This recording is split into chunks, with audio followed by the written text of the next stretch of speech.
Assalamualaikum warahmatullahi wabarakatuh. Kenalkan, nama saya Nur Hidayah dari kelas 12 IPA 4. Kali ini saya akan menjelaskan materi yang ada di bab 13, yaitu naskah dan peran dalam teater kontemporer. Yang pertama, bagian A, yaitu teknik menyusun naskah teater kontemporer. Sebuah pementasan teater yang baik akan mempersiapkan segala sesuatunya sejak awal, agar segala konsep yang diinginkan dapat ditampilkan dengan matang. Begitupun dengan salah satu unsur utama dalam pentas teater modern, yaitu naskah teater.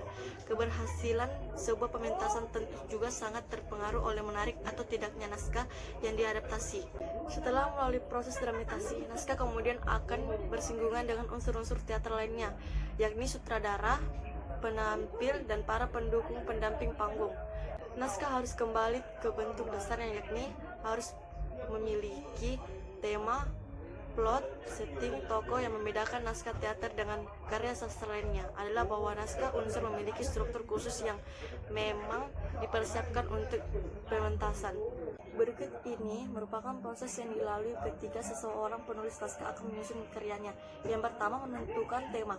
Berdasarkan gagasan yang akan diceritakan oleh penulis naskah tersebut kepada khalayak penikmat pementasan, tema yang terdapat dalam naskah menentukan alur pencerita dari awal hingga akhir. Tentu adegan bimbingan kreativitas dari penulis naskah itu sendiri. Yang kedua, memberi gambaran tentang permasalahan yang akan diangkat dalam cerita. Gambaran permasalahan tersebut akan dikembangkan menjadi konflik di dalam naskah. Yang ketiga, membuat sinopsis atau naskah yang telah dibuat. Dalam hal ini dimaksud dengan sinopsis adalah penggambaran alur cerita dalam naskah secara menyeluruh dari awal hingga akhir. Sinopsis berguna dalam membatasi pengembangan penulisan naskah sehingga terarah dan tak berkembang secara acak. Yang keempat, menyusun kerangka cerita yang akan ditampilkan dalam naskah yang terdiri dari paparan, rangsangan, gawatan, hikayat, dan rumitan. Berikut saya akan menjelaskan tentang pengertian dari paparan. Bagian paparan adalah alur peristiwa dalam cerita naskah secara tak langsung, juga memberikan penjelasan tentang karakter-karakter yang akan terdapat dalam cerita. Rangsangan ialah tahap yang bermunculan dalam naskah ketika digambarkan adegan-adegan yang diarahkan pada konflik. Gawatan merupakan adegan yang menggambarkan suatu permasalahan yang menuntut pada keterbukaan konflik. Hikayat merupakan adegan yang menggambarkan bahwa pencerita telah sampai pada tahap konflik terbuka antara karakter-karakter yang terdapat di dalam naskah. Rumitan merupakan adegan yang jelas menggambarkan bahwa konflik yang diceritakan dalam naskah telah menjadi besar dan semakin rumit sehingga sulit terselesaikan. Lanjut, yang kelima, menentukan karakter protagonis dalam cerita. Selanjutnya, karakter ini akan menuntun para penonton pementas pada alur yang penuh dari awal hingga akhir cerita. Tokoh ini dalam istilah lain juga disebut dengan tokoh utama. Dalam cerita, tokoh utama juga akan membimbing penonton untuk bertemu dengan karakter lain yang akan memperkuat peran protagonis ini. Yang keenam, menentukan penyelesaian permasalahan dengan cara yang dapat mengesankan penonton. Meski sebenarnya proses ini tak mudah, diperlukan kepekaan yang tinggi dari penulis naskah tentang orang lain dalam terselesaikannya masalah, serta kreativitas yang dimiliki penulis naskah untuk menjadikan alur penyelesaian konflik sebagai alur yang logis, tak dipaksakan dan tak terkesan tergesa-gesa. Yang ketujuh, menulis. Proses ini merupakan proses terpenting dalam penyusunan sebuah naskah teater.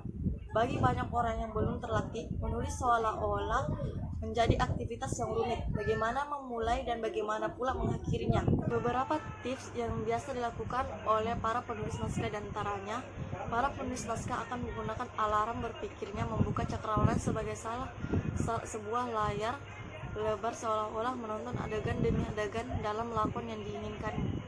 Dalam proses ini dibutuhkan kemampuan imajinatif yang tinggi dari penulis naskah untuk membuat apa yang ada di dalam pikirannya mengalir seperti sebuah pementasan teater. Setelah menemukan alur cerita yang diinginkan, lengkap dengan nilai-nilainya, penulis naskah dapat mengiring gagasannya menulis alternatif konflik sekaligus konflik untuk adegan ending atau akhir. Pada tahap ini pula, penulis naskah harus memanfaatkan kemampuan imajinatifnya untuk menemukan dialog, menemukan setting panggung, serta menemukan karakter apa yang mengisi tiap adegan.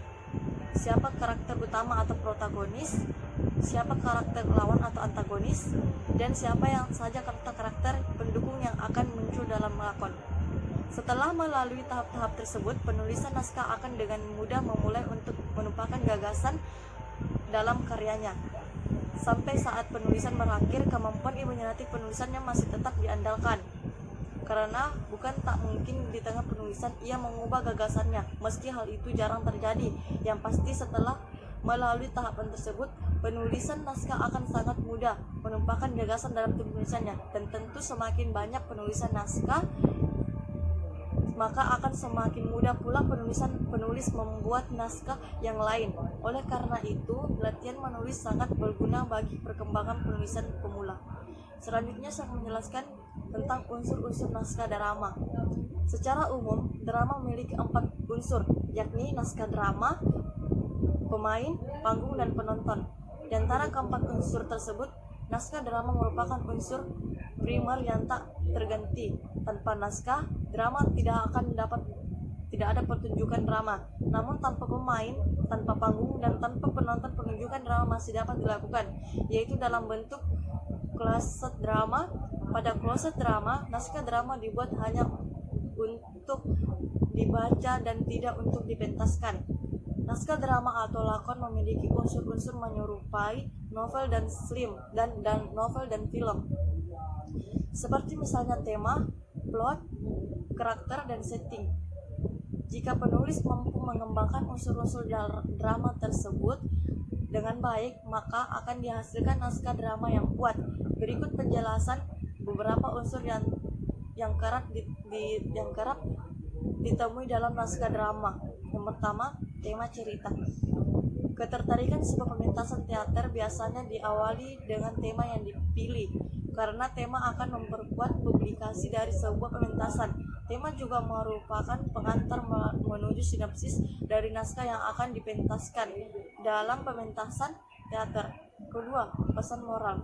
Dalam sebuah naskah teater biasanya terdapat pesan moral, di mana pesan tersebut menjadi inti utama pementasan atas nilai-nilai khusus yang coba disampaikan oleh pekaryanya. Yang ketiga, plot. Dalam sebuah naskah biasanya terkandung peristiwa pembuka, pertengah konflik, hingga solusi atau penyelesaian yang berkembang secara bertahap dan tak teratur. Rincian peristiwa tersebut dikenal dengan istilah plot. Dalam pengertian lainnya, plot dimaknai dengan jalan cerita. Dalam sebuah naskah teater biasanya plot dalam teater melalui tahap berikut. Pertama, eksposisi atau tahap cerita mengenai pergerakan tokoh. Yang kedua, konflik atau tahap cerita mengenai sebuah kejadian. Ketiga, konflik atau tahap cerita mengenai konflik dan saling berkait dan masih menimbulkan tanya. Yang keempat, krisis atau tahap cerita mengenai konflik yang telah sampai pada puncaknya. Yang kelima, revolusi atau tahap cerita mengenai penjelasan konflik. Dan terakhir, keputusan atau tahap akhir dalam cerita yang dapat berakhir bahagia, sedia atau tanpa kesimpulan, sehingga penikmat pementasan teater harus berpikir lebih tajam mengenai hasilnya sesuai dengan persiapan pribadi. Lanjut, saya akan menjelaskan tentang karakter. Dalam sebuah naskah teater, karakter yang dimaksud merupakan perwatakan, yakni keseluruhan ciri dari masing-masing lakon yang menjadi bagian pementasan. Setiap karakter yang ingin ditampilkan tentu akan berbeda. Biasanya penokohan dalam teater dibagi menjadi beberapa karakter. Di antaranya sebagai protagonis, yakni tokoh utama, atau disebut pula dengan tokoh putih karena biasanya diceritakan dengan watak yang baik. Antagonis, yakni karakter yang menjadi lawan dari tokoh utama, biasanya ditampilkan sebagai penghambat untuk pelaku utama. Disebut juga sebagai tokoh hitam karena biasanya diceritakan dalam sisi negatif manusia. Sekian dari saya, jika ada kesalahan kata mohon dimaafkan. Wabillahi taufiq wal hidayah. Wassalamualaikum warahmatullahi wabarakatuh.